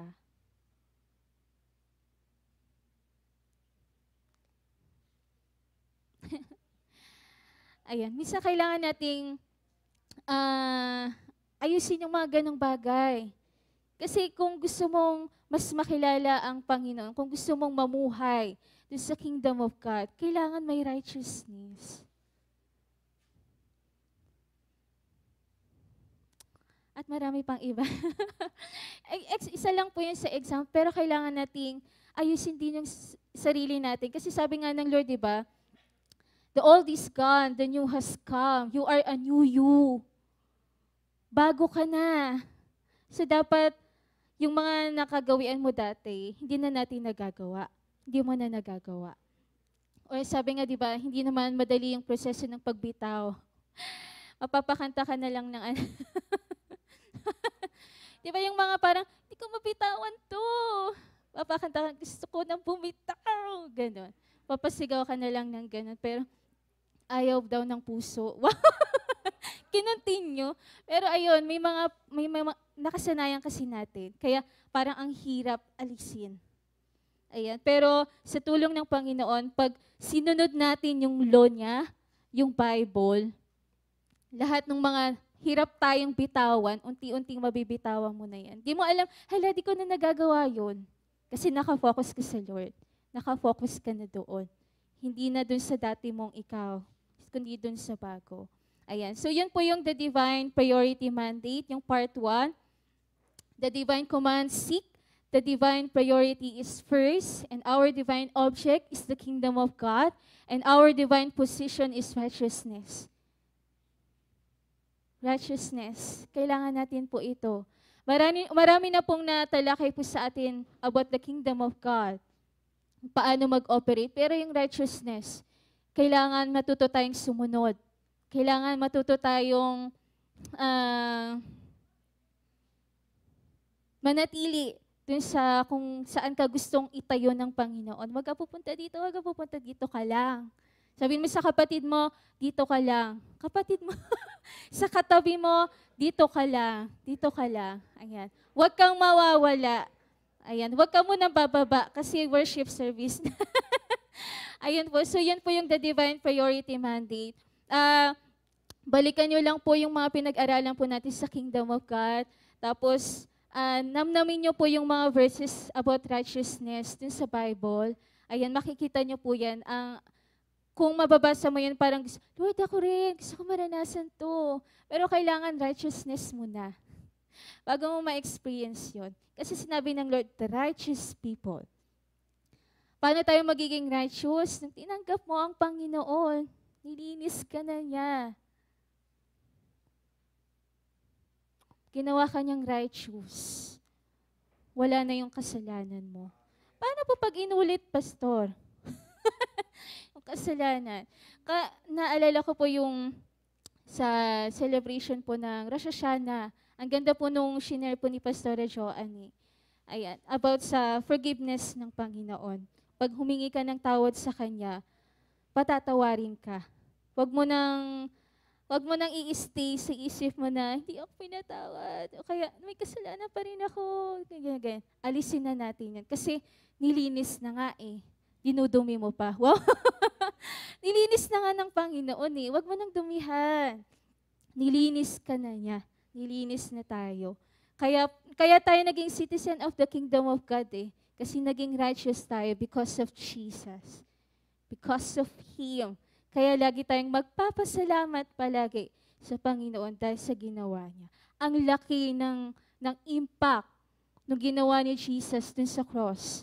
Yung blood niya, ang dami. Ayan, sige po, let's pray. Hallelujah. Hallelujah, Lord. Lord, salamat po. Thank you for your word, O God.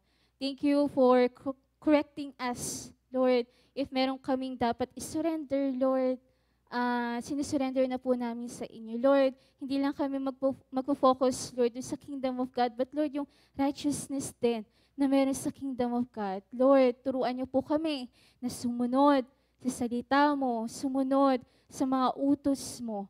Kasi Lord, naniniwala kami, itong mga utos mo, hindi kami ipapahamak nito. Kahit kailan hindi mo nais na ipahamak kami. Lord, salamat po dahil mabuti ka. Salamat po, Lord Jesus, sa blood mo na naglinis sa amin, na naging dahilan kung bakit kami naging citizen of the kingdom of God. And Lord, salamat po. Tinatanggap po namin patuloy, Panginoon, yung mga pagpapala, yung mga available, Lord God, sa kingdom mo, Panginoon. Lord, i-declare ko po yung sinabi mo po, Lord, those who are still seeking you, thirst in your word, in your presence, Lord God, they will be filled, Panginoon, O God. Mapupuno po sila, Panginoon, dahil sinabi mo sa salita mo, O God. Salamat po, Lord. Salamat po, Lord. In Jesus' name, amen and amen.